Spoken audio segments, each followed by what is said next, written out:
Benjamin, on se voit presque 4 mois après le dernier combat de Nassourdine Imavov contre Joaquin Buckley à Paris. Juste après le combat, Nassourdine s'était dit un peu déçu de sa performance. Toi, avec ton expérience et ton recul, 4 mois après, est-ce que tu partages le même avis que Nassourdine? Non, on ne peut pas être déçu d'une victoire. Après, je sais que Nassour avait à cœur de finir ce combat avant la limite, avait à cœur de satisfaire ses fans à Paris et de faire vraiment une très très belle performance. Je trouve quand même qu'il a fait une très belle performance. Il était un peu nerveux, on sentait justement qu'il avait envie de finir avant la fin et c'est peut-être cette nervosité qui finalement lui a fait défaut et qui ne lui a pas permis de finir avant la fin. Mais quand même, ça reste une belle performance, une belle victoire. Et justement, en parlant de nervosité, Nassourdine me disait qu'il avait un peu cédé à ses émotions, que tout le trash talking et tous les clashs qui ont lieu avant le combat ont fait que Joaquin est un peu rentré dans sa tête. Tu partages ce même avis-là? Oui, déjà, il faut savoir que premier événement à Paris, première pression, sous ton public, deuxième pression, face à un adversaire qui est quand même solide, qui a une bonne hype, troisième pression, donc tu arrives, même si tu es confiant, tu es quand même tendu. Tu te dis, j'ai pas le droit à l'erreur, je suis chez moi, je suis à la maison, c'est le premier UFC, il faut que je gagne. Donc déjà, il y a une petite tension déjà de base. Là-dessus, l'adversaire habitué des trash talking, même on a bien vu, même à la signature des posters, il s'est incrusté à la signature des posters, il s'est assis, il a commencé à lui parler. Donc on sentait qu'il voulait vraiment déstabiliser Nas sur ça. Et du coup, c'est vrai que Nas était nerveux. Nas était assez, comment dire, C'était peut-être? revanchard, quoi. Tu vois, il avait envie d'en découdre, quoi. Tu vois, et tu sentais cette tension. Voilà. Selon ses mots, il disait même qu'il voulait lui arracher la tête. Ouais, c'est ça. Il était nerveux, il était tendu, nerveux et tendu. Et est-ce que ça lui a porté défaut? Parce que dans le combat, il fait 2 premiers rounds où il mène largement le combat. Et puis à la troisième reprise, il s'essouffle un peu, il paraît assez fatigué. Toi, en termes de stratégie, alors je sais que tu es dans le camp aussi, Fernand. Est-ce qu'il a respecté le plan dans le combat? Est-ce qu'il a respecté la stratégie que vous avez mis en place? Oui, faut pas oublier que Nas aujourd'hui est un combattant bien plus mûr et mature qu'il ne l'était quand on l'a connu au MMA Factory. Aujourd'hui, il sait quand même canaliser, il sait réfléchir, il sait appliquer un game plan. Voilà, après, c'est plus lui qui avait envie de se prouver, de prouver au public. C'est lui qui avait envie de bien faire et c'est cet agacement de ne pas pouvoir finir avant la fin qui s'est fait sentir et qui finalement lui a pompé un peu son énergie et lui a un petit peu grignoté le moral. Mais bon, voilà, à aucun moment il s'est senti quand même en dehors de la stratégie ou en défaut, tu vois ce que je veux dire? Et tu parles de prouver au public. Est-ce que tu sens qu'il avait à Paris un désir de reconnaissance vis-à-vis du public français? Reconnaissance, ce n'est pas le mot. Je pense que c'est juste bien faire. Nassour est une personne qui veut bien faire. C'est une personne qui est très rigoureux dans ses entraînements, très rigoureux dans ses préparations, très rigoureux dans tout, quoi. Vraiment, il fait attention. Même quand il se présente devant une caméra, il a envie d'être présentable, d'être bien, d'être tout beau. Voilà. Donc forcément, dans la continuité de son caractère, il avait envie aussi de faire bien face à son public. Est-ce que tu le décrirais comme quelqu'un d'obsessionné vis-à-vis de sa passion, de son travail aujourd'hui? Je ne sais pas, dans obsessionné, je trouve qu'il y a un côté négatif. Je dirais que c'est vraiment une personne déterminée. Il a un objectif et il est déterminé à l'atteindre et c'est ce qui fait sa force. Aujourd'hui, il est extrêmement fixé vers cet objectif et je suis convaincu qu'il va y arriver. Est-ce que tu peux verbaliser l'objectif? Tous les combattants aujourd'hui de MMA et notamment ceux de l'UFC briguent une ceinture. Voilà, l'objectif, c'est la ceinture. L'objectif de Nas, c'était de rentrer dans le top 10, c'est fait. L'objectif de Nas, c'est d'aller chercher une ceinture. Et je sais qu'il va le faire parce qu'il est encore jeune, parce qu'il est brillant, parce qu'il progresse de combat en combat, parce qu'il mûrit de combat en combat, parce qu'il devient de plus en plus fort, de plus en plus expérimenté. Et donc cet objectif se rapproche et je sais qu'il va y arriver. Alors, la route vers cet objectif-là, c'est son prochain combat, notamment contre Kelvin Gastelum. une référence, un historique dans cette catégorie-là qui a presque 10 ans maintenant à l'UFC. C'est son premier main event dans sa carrière, en tout cas à l'UFC. Comme tu l'as rappelé, c'est un gamin qui est arrivé ici avec les cours amateurs, qui est venu du sud pour venir à Paris, tester ses gammes à Paris, ici à la MMA Factory. Ça doit être une sacrée fierté de se dire qu'en fait, il y a un gamin qu'on a formé ici en amateur arrive au main event de l'UFC. Tout à fait. Déjà, c'est aussi le message qu'il faut faire passer à tous ces amateurs. C'est petit 1 de la persévérance, petit 2 de l'entraînement, de la motivation et petit 3 de la confiance. Parce qu'en vrai, c'est un travail d'équipe. Nas a progressé grâce à tout ce qu'on a pu lui donner, grâce à tout ce que lui aussi a pu nous donner, grâce au climat de confiance qu'on a pu instaurer. Et c'est comme ça qu'on progresse. Comment tu le sens physiquement pendant ce camp de préparation?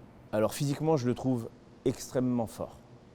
Là, je le trouve extrêmement fort. Et c'est vraiment…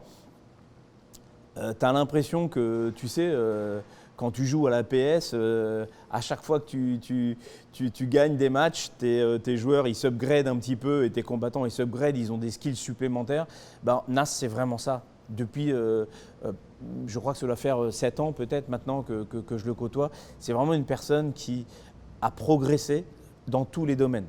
Mental, physique, endurance, puissance, vitesse, intelligence. Voilà, il a vraiment progressé dans tous les domaines. Là, pour ce combat, on passe d'un 3 rounds à 5 potentiellement. Ça change beaucoup de choses dans la préparation? Oui, ça change beaucoup de choses parce que déjà 3 c'est difficile, faut le savoir. 3 x 5 c'est déjà une grosse épreuve. Mais alors d'en rajouter 2, c'est toujours très physique parce que on a envie de finir avant, mais si on ne finit pas avant, il faut en garder parce qu'il y en a 2 de plus. Donc du coup, c'est jamais facile de gérer l'énergie à mettre. Si on en met trop dans le premier, après il y en a 4 à tenir. Si on n'en met pas assez, on peut aussi se mettre en difficulté. Donc c'est vraiment, il faut donc se surpasser. Donc on en fait toujours plus. Donc il faut qu'on s'entraîne sur plus longtemps, sur des plus longues durées. Voilà. Et c'est une préparation qui nécessite encore une exigence supplémentaire. Et émotionnellement, comment il est à l'approche de ce combat? Est-ce qu'il est excité? Est-ce qu'il est tendu? Oui, il est toujours très excité avant ses combats. Et là, il a hâte. Là, il est dans la phase où il a hâte. Il a hâte, il se sent bien, il a hâte. Voilà, il a toujours été comme ça. Il a hâte d'en découdre, il a hâte d'y aller. Donc, c'est bien. Limite, il faut le freiner parce qu'il est déjà prêt, quoi. En parlant de son adversaire, donc Kelvin Gastelum, c'est un historique, comme je l'ai dit, dans la catégorie. Finalement, on le connaît assez peu en France, dans le grand public, alors qu'il a combattu les meilleurs de la catégorie, Adesanya, Whittaker, Cannonier, que des numéros 1, je reprends les mots de Nassourdine Imavov.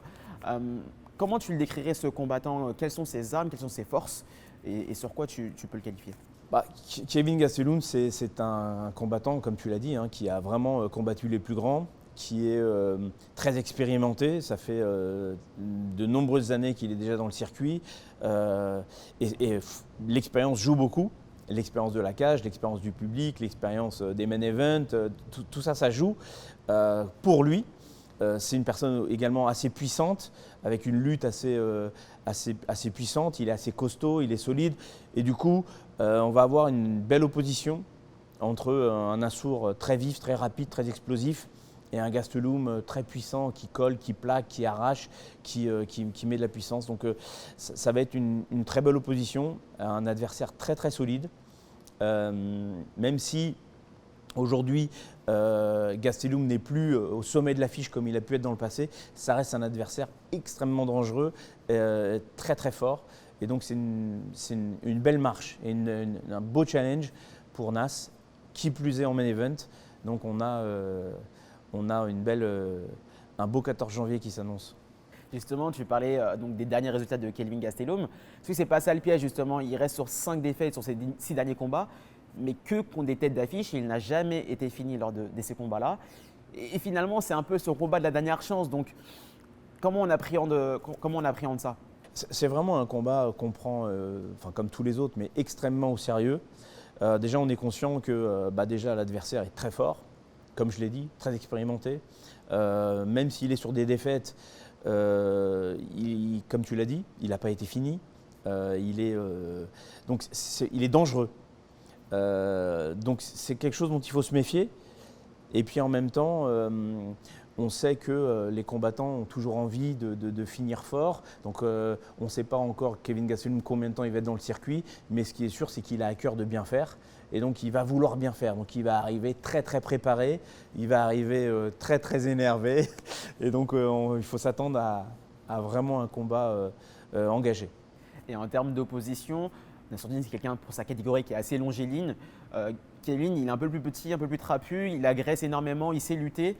À quel type de combat tu t'attends? Est-ce que ce sera une bagarre comme on a pu le voir face à Joaquin Buckley, ou tu t'attends à un combat bien plus mixte avec des phases au sol et des phases de striking? Je ne vais pas te dévoiler la stratégie là, mais en tout cas, ce qui est sûr, c'est qu'on est prêt à toutes les éventualités, même si on sait que Nas est quand même très très rapide. Et donc cette vitesse va beaucoup jouer justement face aux attaques de Kevin. On le rappelle, c'est un combat qui aurait pu avoir lieu l'année dernière, en avril dernier. Est-ce que tu peux nous rappeler ce qui s'est un peu passé? Il y a eu une blessure, je crois, de Kevin. Du coup, le combat a été annulé, ça devait être reporté. Puis finalement, ensuite, nous, on a eu aussi un souci de visa qui n'est pas arrivé à temps. Et donc finalement, l'un sur l'autre, annulation sur annulation, on se retrouve en 2023. Mais pour un main event. Donc des fois, c'est un mal pour un bien, espérons. Et à l'époque, c'était une opportunité en or pour Nassourdine parce qu'il était aux portes du top 10. Kelvin était numéro 8. C'était son premier top 10. Là, finalement, il est passé derrière lui au classement, numéro 13 quand Nassourdine est numéro 12. Est-ce que tu ne dis pas que c'est encore un combat où Nassourdine, comme face à Joaquin Buckley, est un peu à double tranchant? Parce que s'il gagne, effectivement, il a un nom à son palmarès. Ça peut être une proportion supplémentaire pour lui dans sa carrière. Mais s'il perd, il va devoir faire la queue énormément pour pouvoir batailler pour le titre. Alors qu'au final, s'il gagne, il ne va peut-être pas gagner énormément de classements comme ça a été le cas pour Paris. Alors, c'est vrai qu'il y a toujours cette histoire de classement qui joue quand on se rapproche et quand on commence à rentrer dans le top 10 ou aux portes du top 10. Après, l'UFC, vraiment, moi j'ai confiance, ils ont toujours fait de très bons matchmaking, ils savent ce qu'ils font. Aujourd'hui, peu importe le classement des deux, Kevin Gastelum reste un nom extrêmement connu dans le monde du MMA, reste un adversaire extrêmement connu aujourd'hui à travers le monde, et donc c'est une très belle marche à prendre, qu'elle soit au même niveau ou qu'elle soit même un peu en dessous, ça reste une marche parce que c'est vraiment un nom à passer. Donc c'est pas dérangeant, et je pense que derrière, on pourra tout de suite aller demander peut-être même un top 5 ou un top 6, tu vois ce que je veux dire. Il y a pas, on arrive dans un moment où il n'y a plus il n'y a pas de logique de dire bon j'ai battu le 10, je vais prendre le 8 ou le 9, enfin tu vois, donc je suis en 12, je prends le 13, mais après je peux aller chercher un 5 parce que j'ai fait mes preuves. C'est quand même Kevin Gastelum aujourd'hui. Est-ce que tu dirais que c'est un combat tournant pour sa carrière? Oui, c'est un combat tournant pour toutes les raisons qu'on vient de citer, c'est-à-dire que c'est un gros nom, donc il a plus d'expérience, il a peut-être plus de maturité, plus de confiance. Aujourd'hui, Nassour est encore un combattant qui est jeune, donc ça va lui amener beaucoup de confiance, beaucoup de maturité. Deuxième chose, c'est un main event, donc forcément c'est un 5 rounds. Donc oui, c'est un vrai tournant dans plusieurs choses, aussi bien sur l'impact psychologique du nom que sur le fait d'être un main event, que sur le fait de faire un 5 rounds. C'est quelque chose qui va nous amener, vers d'autres choses. Voilà. Kelvin Gastelum, on l'a dit, il a affronté Adesanya. C'était pour le titre intérimaire de la catégorie des middle. Ça s'est joué à quelque chose près, mais finalement, il perd ce combat. S'il avait gagné, on part dans des stratégies, dans des situations un peu loufoques, mais est-ce que tu penses qu'il aurait été une superstar de l'UFC pour essayer de savoir à quel niveau le situer? Est-ce que s'il avait gagné contre Adesanya, il aurait pu être une de ses superstars? Oui, de toute façon, Kevin est quand même une superstar, est quand même une star de l'UFC. 10 ans à être au top, à avoir affronté les plus grands, à affronter des noms connus du monde entier du MMA et donc de l'UFC. Quoi qu'il en soit, ça reste quand même une star. Alors, il y a toujours ce mot superstar. Dans le mot superstar, aujourd'hui, il y en a 5-6, quoi. Il n'y en a pas 36. Oui, il aurait peut-être pu être la superstar, mais ça reste quand même une star. Toutes les victoires, on dit que tous les combats doivent être gagnés, que la victoire est indispensable. Est-ce que tu penses que là, elle est encore plus dans une optique de progression de carrière pour Nassourdine Imavov? Bah, oui, enfin, on va redire encore la même chose. C'est un très bon combat qui va lui permettre encore de increase son mental, son cardio. Voilà, c'est du 5 rounds, c'est un main event, c'est Kevin Gastelum, c'est un nom, il y a de la pression. Toutes ces choses-là sont très très positives derrière pour le mental. Qu'on gagne ou qu'on perde, ça reste positif parce qu'on aura fait un main event, parce qu'on aura pris un gros nom et parce qu'on aura fait un 5 rounds. Voilà. Après, bien évidemment, nous, on ne voit pas la défaite parce qu'on sait qu'aujourd'hui, on a les armes pour gagner. Et on sait que Nassour devrait s'imposer parce qu'il est vraiment le combattant montant et il a toutes les armes pour. Après, voilà, donc en tout cas pour dire que ça sera positif, quelle qu'en soit l'issue, ça sera que positif. On va prendre un peu de recul sur la carrière de Nassourdine. On en parlait avec lui en début d'année 2022. Il nous disait que son objectif, c'était d'être top 5 à la fin de l'année. Bon, il n'y est pas encore, il y a eu des circonstances, il n'a combattu qu'une seule fois. Mais toi, avec ton recul, ton expérience, comment tu jugerais sa progression au sein de l'organisation? Nassour a fait une contre-performance quand sur un des combats à l'UFC où il a perdu. Et à ce moment-là, ça a été difficile de lui dire « ne t'inquiète pas, il y a des contre-performances qui des fois te font rebondir plus fort ». Et aujourd'hui, la personne qui l'a battu à l'époque est moins bien classée que lui et lui a beaucoup plus rebondi parce qu'il a su garder cet objectif, il a su nous faire confiance, il a su se faire confiance à lui, continuer à travailler, continuer à progresser, tirer les conclusions de cette défaite et on voit derrière le changement radical et la suite qui est arrivée pour lui. Donc, il ne faut pas vouloir aller trop vite, il ne faut pas forcément courir, il faut juste faire confiance et se dire que les choses sont bien faites.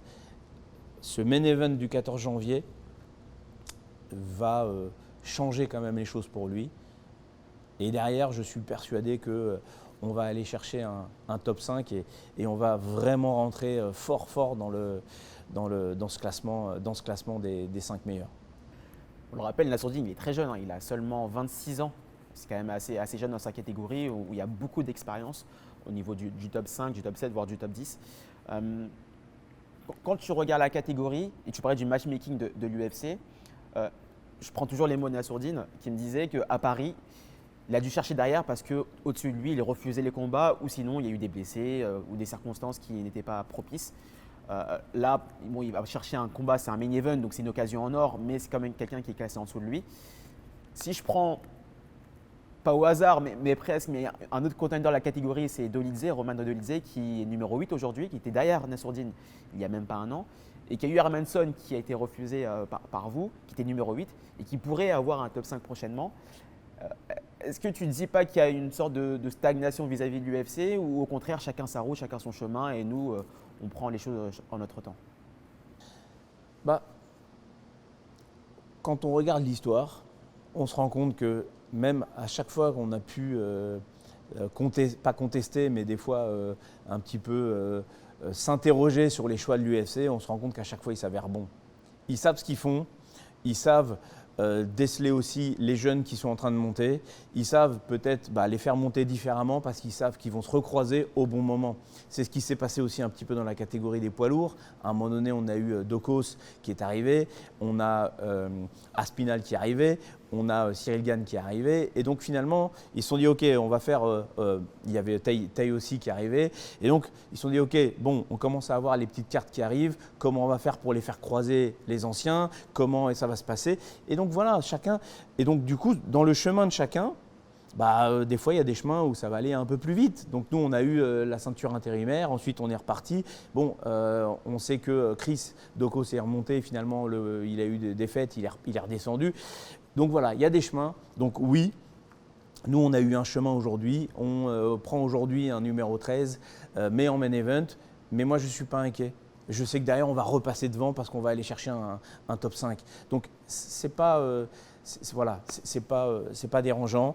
Ils ont déjà un petit peu le squelette de ce qui va se passer dans les prochains mois. Et oui, on va se croiser de toute façon avec tous ces jeunes. On va reparler du rêve de Nassourdine, qui est celui du titre de champion du UFC de sa catégorie. Qu'est-ce qui, toi, techniquement, te fait dire qu'il a les armes, ce qu'il a en bagage pour titiller le très haut de la catégorie? En fait, je trouve que c'est un combattant extrêmement complet. Et c'est vrai qu'on constate beaucoup, souvent, tous les combattants ont des prédominances. Hein, ils sont plutôt strikers, plutôt grappleurs, plutôt lutteurs. Mais c'est vrai qu'aujourd'hui, Nas n'a pas à rougir. Il a un sol très très bon. Il a un sol très agressif. Il a un sol vraiment très technique. Il a une boxe incroyable. Il a une vitesse phénoménale. À la lutte, il sait se débrouiller. Il se débrouille très bien même. Il a des sprawls venus de l'espace tellement ça sort rapidement avec une grande explosivité. Donc, il a quand même. Hein, je reprends mon combattant type aujourd'hui. Au niveau de ses skills, il est quand même plutôt bon dans tous les domaines. Même si on sait qu'il a des domaines où il excelle un peu plus, il est quand même plutôt bon partout. C'est un peu la nouvelle génération de combattants de MMA. C'est ce que j'allais dire, c'est-à-dire qu'à l'époque, on venait d'une discipline et on allait au MMA. Donc j'étais karatéka, j'étais jiu-jitsuka, j'étais boxeur, j'étais grappleur, je venais au MMA et donc je gardais cette prédominance très très forte sur une des disciplines. Aujourd'hui, les combattants démarrent de plus en plus tôt et ils apprennent du MMA. C'est une vraie discipline à part entière. Donc, on a des jeunes combattants, et ça va arriver encore plus fort, qui aujourd'hui apprennent le MMA. Donc, ils ne viennent pas du pied-point ou d'autres choses, ils viennent du MMA. Et donc, ça les rend encore plus complets. Nassourdine est arrivé à la salle, il avait 19 ou 20 ans. Donc, même s'il boxait déjà excellemment bien, il a quand même aujourd'hui appris le MMA. Il fait du MMA depuis 5-6 ans, quoi. Donc, aujourd'hui, c'est un combattant de MMA qui est quand même assez complet. Et pour toi, en termes de progression toujours, qu'est-ce qui lui manque pour aller chercher Adesanya, Whittaker, techniquement? Ce qui lui manque? Ce qui lui manque.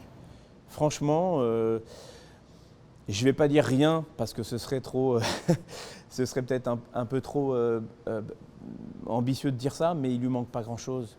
Aujourd'hui, vraiment, Nassa a énormément progressé, mentalement aussi. Il est devenu beaucoup plus fort, beaucoup plus calme, beaucoup plus posé. Ça reste un combattant qui peut déjà aller titiller les grands et qui ne serait pas ridicule, voire même je ne serais pas surpris qu'on puisse peut-être faire une victoire face à un Adesanya. Pour finir, aujourd'hui la tête d'affiche du MMA français, ça reste un de vos combattants de la MMA Factory, c'est Cyril Gane qui est porte-étendard carrément de ce sport-là.